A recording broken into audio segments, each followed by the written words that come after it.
Buong sigasig na nakiisa ang Police Regional Office Bangsamoro Autonomous Region sa isinagawang Regional Rescue Olympics bilang tampok na aktibidad sa pagdiriwang ng National Disaster Resilience Month sa Maguindanao del Norte.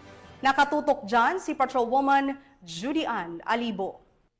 Bilang bahagi ng commemorative at capacity building activity at pagunita sa National Disaster Resilience Month 2025, nakilahok ang PNP ProBar sa isang Rescue Olympics 2025 na isinagawa sa Camp G.H. Sionco, Awang Datu Udin Sinsuat, Maguindanao del Norte. Nito lamang ika-26 ng Hulyo taong kasalukuyan.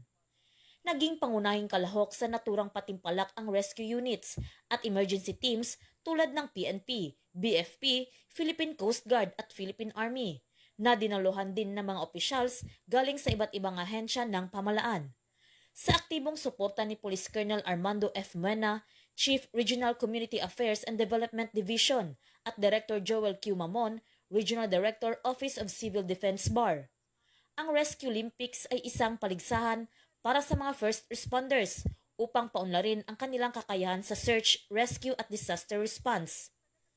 Isinasagawa ito sa pamamagitan ng simulation exercises tulad ng Water Search and Rescue Station, Basic Life Support Station, High Angle Rescue Station, Obstacle Course Station at Fire Drill.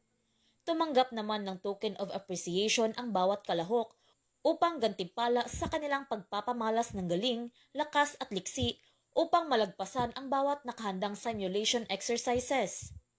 Layunin nitong sanayin ang mga kalahok, palakasin ang kanilang koordinasyon at teamwork, at tiyakin ang pisikal at mental na kahandaan sa pagtugon sa emergency.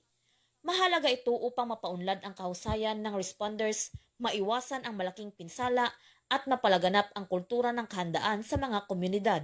Mula rito sa reyon ng Bangsamoro, ako ang inyong PNN correspondent, Patrolwoman Judy Ann Alibo, alagad ng batas, tagataguyod ng Balitang Pulis.